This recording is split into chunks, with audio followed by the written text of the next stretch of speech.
عبور لاند، طعم الجبنة الأصلي. صعدنا يا ولا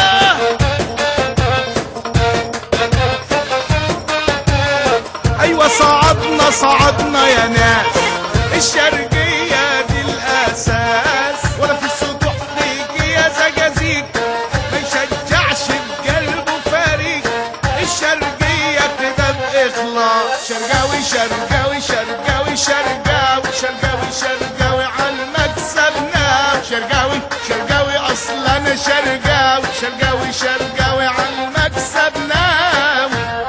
استاد كورة FM. دراويش دراويش دراويش دراويش برازيل الكورة المصرية، دراويش هنشجع السنسيمية، دراويش سمعني سلام لإسماعيلية، دراويش عون الله الدوري للدراويش، احنا بلد الحريفة احنا ملوك الكورة، في الدرجة التالتة تلاقينا أو في المقصورة، من أيام شكا ورميل ولا رضا وميمي درويش، على مفرشة هو الفكة حسني حبيبنا زيه ما فيش. دراويش دراويش دراويش دراويش استاد كورة FM. طعم الجبنة الأصلي، الجبنة الأصلي، طعم الجبنة الأصلي. عبور لاند، طعم الجبنة الأصلي. استاد كورة FM على 108. استاد كورة FM يكشن خطة تانية. استاد كورة FM بيجي في ثانية. استاد كورة FM استاد كورة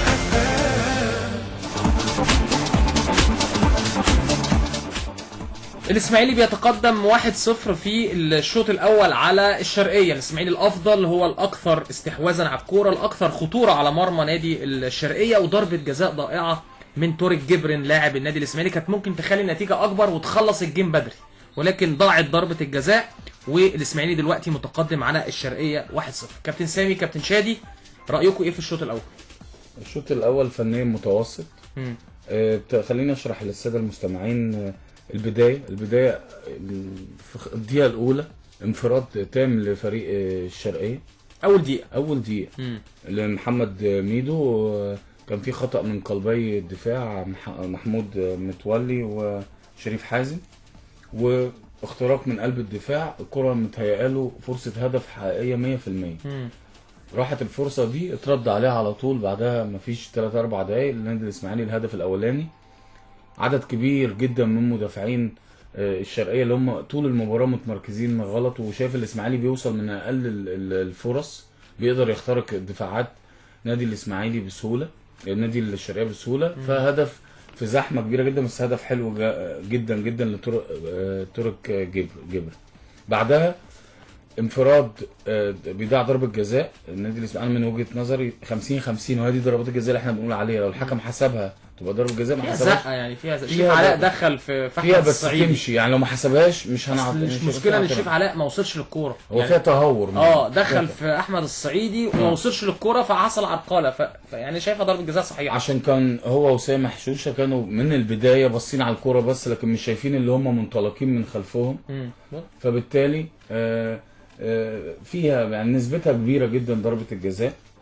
بعدها كمان انفراد كامل لابراهيم حسن ومنفرد بالمرمى، وساق فرصه هدف 100 مش محقق 100%. اتعامل معاها محمود شكري 10/10، هو اللي طلعها بصعوبه جدا جدا. فبالتالي انا شايف الاسماعيلي افضل. الشرقيه لسه محتاج شويه شغل، خصوصا في وسط الملعب وقلبي الدفاع. مش التمركز ورا مش عاجبني النهارده. كمان الوسط الملعب مش قادر يطلع الكره السليمه او يوصل المهاجمين او اللي بيتحركوا من خلف الامام، فعندهم مشكله. لكن فنيا الشوط الاولاني نادي الاسماعيلي افضل. كابتن سامي، بص، هو الشرقيه دقيقه. نيجي نتكلم على الشرقيه النهارده بالنسبه لشغلها في الشوط الاول، هي دي اللي هي اول دقيقه، وكان ممكن اول دقيقه دي تفرق بشكل كبير جدا مع كابتن طريحي، لان على عكس المتوقع الهجوم بداوا الشرقيه اللي هي الكره الطوليه اتعملت ورا شريف حازم ورا محمود متولي، فجاه لقى ميدو لوحده، طلع له عواد، يعني عواد كمان طلع له سهل المأموريه قوي، راح حاططها فوق عواد في المرمى الكره وهي رايحه، كلنا متخيلين ان هي داخله في المرمى لكن تعدي بجوار القائم. بعد كده ما شفناش الشرقيه خالص.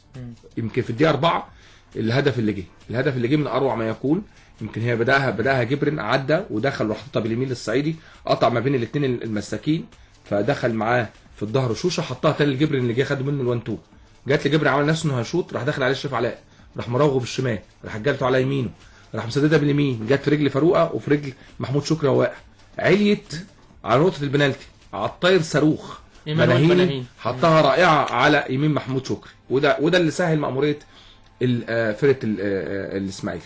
فجاه لقينا ضغط جامد من الاسماعيلي على فرقه الشرقيه. يمكن كان في كره تعمل طوليه بعدها على طول اتلعبت خلف شوشه، خدها الصعيدي وراح فجاه جه من الخلف شريف على، وهي ضربه جزاء. لان هو الراجل المفروض كمان اتجاهه مش في اتجاه المرمى، يعني حتى اتجاهه كان بره بعيده شويه من 18 متطرفه، دخل فيه في جسمه شريف علاء في موقف غريب جدا. طبعا اتحسبت ضربه جزاء، دخل جبرن حطها في ايد محمود شكري ضعيفه جدا يعني. سيئه جدا. دي لو كانت جت كانت قلبت الجيم خلاص، كانت نهايه اللقاء. يمكن بعدها على طول كمان كان في عرضيه من ناحيه اليمين، دخل بوش رجله الصعيدي، ولكن تألق محمود شكري. بعدها على طول برضه تمريره اتعملت 1-2 ما بين ابراهيم حسن مع الصعيدي، حطها لابراهيم حسن انفراد تاني، راح ودى بوش رجله الشمال صدها محمود شكري.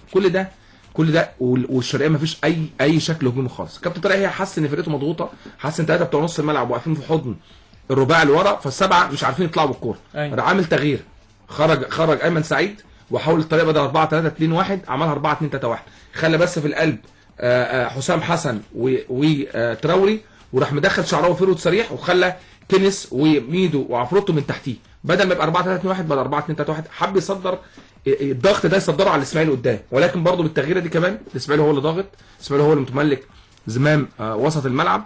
مفيش اي شكل هجومي بالنسبه لفرقه الشرقيه الدخان. هل الشوط الثاني بقى الشرقيه الزقازيق قصدي الشوط الثاني هل شكلك اتاثرت بالسجاير بتاعت شادي هارينا سجاير في الاستوديو مش عارفين نتنفس. المهم فبعدين طبعا انا فوجئت ان فرقه الشرقيه الدخان مش برضه شكلها الشرقيه برضه لا ده فظيع، لازم اطلع فاصل عقبال ما تفوق. اطلع فاصل. طعم الجبنة الأصلي، الجبنة الأصلي، طعم الجبنة الأصلي. عبولان طعم الجبنة الأصلي. انتوا لسه بتسمعوا استاد كورة اف ام مع كريم حسن شحاتة، كابتن سامي الششيني، كابتن شادي محمد.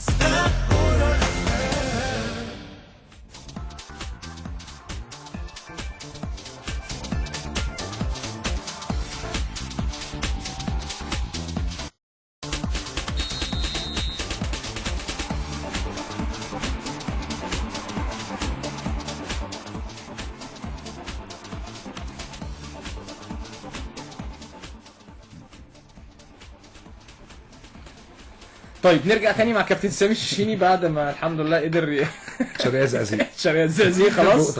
كابتن سامي حسسنا اللي فيه هنا سجاير ومعسل وشيشه. لا مصمم على الشرقيه للدخان.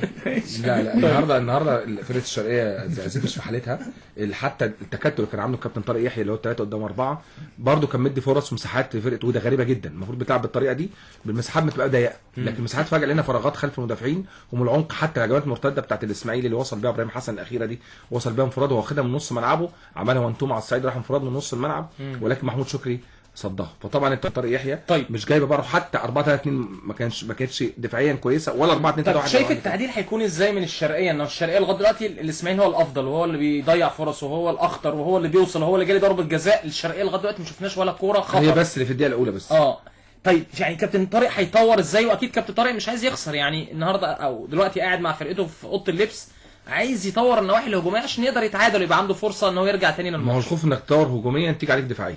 خلينا نتكلم بصراحه، هو مفتوح ومشكله كبيره. حتى لما غير الطريقه كابتن طارق كان عنده مشكله كبيره جدا برضه في فراغات، في مشكله في خط الدفاع ان في مساحات، والتمركز بتاعهم تمركز مش عايز اقول خاطئ، ولكن تمركزهم برضه مش بالشكل الصحيح. لكن النهارده المساحات سواء هو بيدافع او هو بيهاجم في مساحات خلف المدافعين، وده اللي حصل في ضربه الجزاء لما اخترقها الصعيدي، وده اللي حصل في الانفراد بتاع ابراهيم حسن لما عملها 1-2 هو والصعيدي وراح انفراد من نص الملعب. وحتى الهدف اللي جه كان اختراق من جبري من وسط الملعب وحطها مع الصعيدي، خد 1-2. كل ده محدش بيقابل، وشاطها جبري ورد لبناهيني ومحدش بيضغط برضه. فدي مشكله كبيره جدا. كابتن طارق يحيى اكيد يبقى عنده شوط ثاني بعض التغييرات. انا شايف ان عفروتو ممكن يبقى مش موجود الشوط الثاني ويلعب بيه بميدو وكنس من تحت شعراوي، ولكن يامن نص ملعبه، يرجع بالثلاثه تاني اللي هو كان شال يعني تراوي. يشيل عفروتو، شيل عفروتو، يحط مين ولا وشيل عفروتو حط واحد نص ملعب. عندك النهارده ممكن يحط خالد كساب يبقى نص ملعب ويزيد. عندك النهارده كساب نص ملعب مهاجم. ما انا بقول لك ممكن يحطه يبقى امن بنص ملعب شويه، لكن انت عشان عفروتو نسبه هجومه اكتر من دفاعه، لكن انت مش محتاج في المباراه دي نسبه هجومك تبقى اكتر، انت محتاج نسبه دفاعك تبقى اكتر. يبقى خالد كساب ممكن يبقى نص ملعب ويزيد في حاله الكره مكتوبه معاه، يحولها من 4-3-2-1 ل 4-2-3-1. طعم الجبنة الأصلي، الجبنة الأصلي، طعم الجبنة الأصلي. عبولاند، طعم الجبنة الأصلي. عودة أقوى الاستوديوهات التحليلية استاد كورة اف ام مع الإعلامي كريم حسن شحاتة، الكابتن سامي الشيشيني والكابتن شادي محمد. أقوى تغطية لمباريات كرة القدم المحلية والعالمية، كواليس حصرية ولقاءات من داخل الملاعب ننفرد بها. استاد كورة اف ام. استاد كورة اف ام على 108. استاد كورة اف ام نكشن حطة تانية. استاد كورة اف ام ثانية. استاد كورة اف ام. استاد كورة اف ام. طعم الجبنة الأصلي، الجبنة الأصلي، طعم الجبنة الأصلي. عبولاند، طعم الجبنة الأصلي. استاد كورة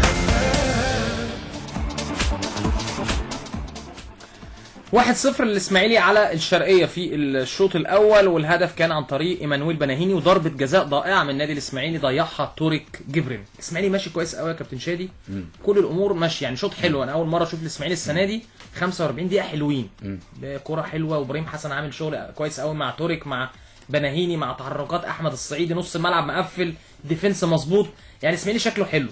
هيكمل على كده ازاي نص الشوط الثاني؟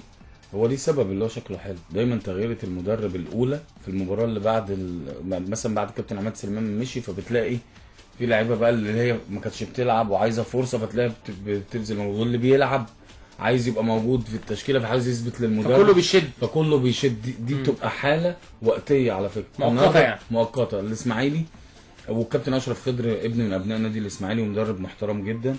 خليني اقول لك، هو النادي الاسماعيلي ماشي كويس جدا، ولو حصل اي حاجه تغييره ولا حاجه هتبقى في وسط الملعب. من وجهه نظري ممكن يسحب واحد من الثلاثه اللي قدام الاثنين، ومحمد فتحي وعماد حمدي بيلعبوا في وسط الملعب، قدامهم ثلاثه ابراهيم حسن وبناهيني وتورك جبر. ممكن يطلع واحد من الثلاثه اللي قدامه وينزل عمر الوحش، كورته كويسه، لعيب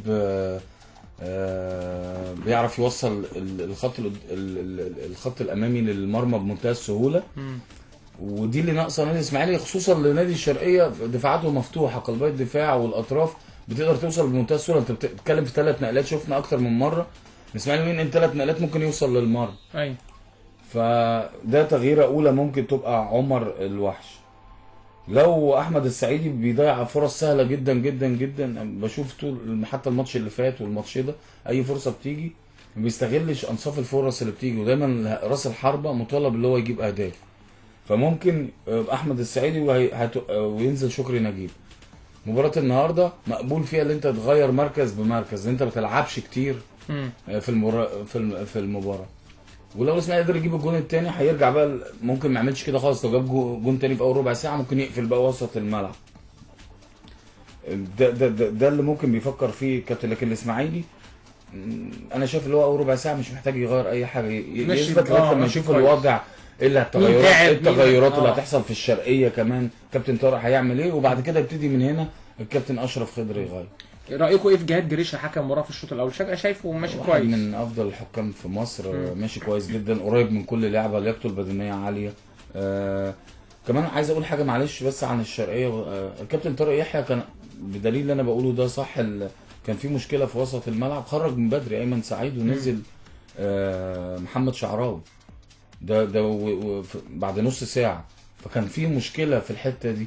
نزل شعراوي يجي من تحت يكمل في ظهر كينس، ومحمد ميدو اللي هو ضيع الفرصه المهمه جدا جدا لنادي الشرقيه. لو نادي الاسماعيلي استمر في اهدار الفرص السهله جدا جدا، كره القدم بتعاقب اللي بيضيع اهداف. طيب احنا عاملين كده يعني زي مسابقه صغيره، توقعات المستمعين لمباراه بكره الزمالك وصن داونز، اللي هيتوقع النتيجه صح باللي هيسجل الاهداف، باسماء اللعيبه اللي هتسجل الاهداف، هيكون ليه تيشيرت الزمالك من استاد كوره اف ام. في بعض طبعا الكلام ده كله موجود على صفحتنا على الفيسبوك استاد كوره اف ام، الصفحه اسمها استاد كوره اف ام بالعربي. ففي ناس بعتت اهو كابتن شادي بعض الرسائل. احمد سليمان بيقول الزمالك هيكسب 3-0 ويكسب بركلات الترجيح. طب ما انت المفروض تقول لي يا احمد مين اللي هيجيب الاهداف، عشان المسابقه معموله اللي هياخد التيشيرت يكون هو توقع صح وفي نفس الوقت باسماء الاهداف. احمد عبد الهادي بيقول ان شاء الله الزمالك 3 وستانلي هيجيب جون. لا انا عايز كل الاهداف. حازم شريف انا مع محرز الاهداف كمان، بس مش عايز اقوله بالمره، اقول لك تيجي في الدقيقه كام. هو طبعا بيقول لي الموضوع صعب، يعني هو لازم يبقى صعب عشان نبقى عارفين اللي يتوقع صح. طيب كابتن سامي وكابتن شادي توقعاتكم ايه للشوط الثاني النتيجه؟ 2-0 واحد تفضل 1-0. تفضل 1-0. طيب ماشي، خلينا نروح لاستاد بنها، الاستاد الحلو قوي اللي ارضيته جميله، اللي كل حاجه مظبوطه في استاد بنها.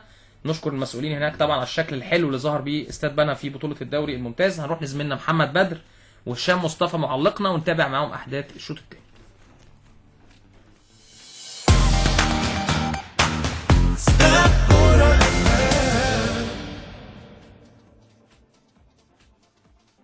الحكم صفر، ضربة حرة مباشرة، قرار تحكيمي صحيح 100%. قطعا اللي هيشوط ده رقم 2، ده شويت ممتاز. لكن من وجهة نظري الحيطة دي ما بتعديش حاجة، دي حيطة اسمنت المسلح. اتعملت مرتدة، انفراد المسلح والجول، الله عليك يا مسلح. سيب لقمة لغيرك يا ابني، ما حدش يقدر يهدك يا مسلح. اسمنت المسلح من العربية للاسمنت. للطلبات اتصل على 16 277. الجبنة الأصلي، الجبنة الأصلي، طعم الجبنة الأصلي. عبولاند، طعم الجبنة الأصلي. بسم الله الرحمن الرحيم. من استاد بنها نحييكم من جديد، وشوط المباراة الثاني ما بين الشرقية والإسماعيلي. شوط أول كان انتهى بتقدم الإسماعيلي بهدف كان أحرزه اللاعب إيمانويل بناهيني في الدقيقة 4 من أحداث بداية المباراة. ثم أضاع الإسماعيلي ركلة جزاء من اللاعب تورك جبرن مع الدقيقة 22 من أحداث شوط المباراة الأول. تظل النتيجة هي تقدم الإسماعيلي 1-0 على الشرقية. الشوط الثاني يبدأ الآن، لذا أترك الميكروفون لزميلي المعلق الرياضي الكابتن هشام مصطفى معلقا على أحداث الشوط الثاني. كل شكر وتقدير إليك زميلي كابتن محمد بدر. بسم الله الرحمن الرحيم. مستمعينا الكرام، مستمع إذاعة الشباب والرياضة واستاد كرة اف ام في كل مكان، عود حميد وأحداث الشوط الثاني من لقاء الشرقية والإسماعيلي وإحدى مواجهات عبور لاند، الراعي الرسمي للدوري المصري. من الدوري العام المصري موسم 2016